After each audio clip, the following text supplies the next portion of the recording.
乡亲大家平安，今仔日是新历的3月14，旧历的2月7日，礼拜4。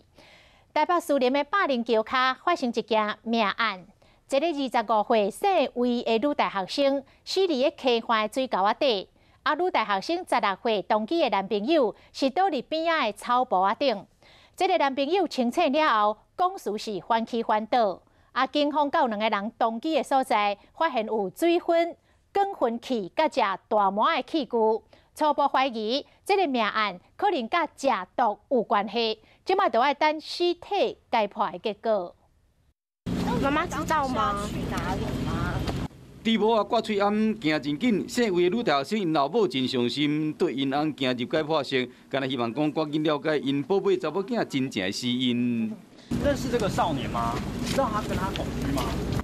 命案发生伫昨昏，地点是伫士林百灵桥下的报案边啊。警察人员接到报案，讲一个16岁少年囝倒伫个草埔顶，敢若是啉酒醉无啥在人。恐怖的是，水沟内有一个查某已经无气啊。这个查某就是少年的同居女朋友，25岁姓魏的女大学生。有发现这个死者跟一位他男性友人购买东西的画面，我们研判这个死者跟那个男性友人应该是有一些相关的关系。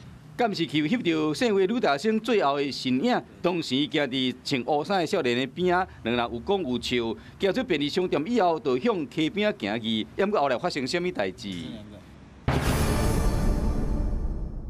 这少年囡仔倒伫草埔顶，无啥在人。警方搜索2个人同居的所在，发现有水烟、光分器、要数大麻的家私。虽然讲无发现大麻也是毒品，也毋过怀疑甲毒品有关系。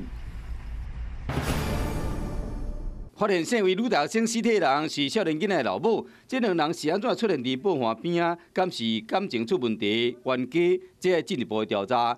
警方嘛继续去了解这个少年囡仔交朋友情形，到底是毒品致死，还是有其他因素？都要等解剖结果出来了后，才会知。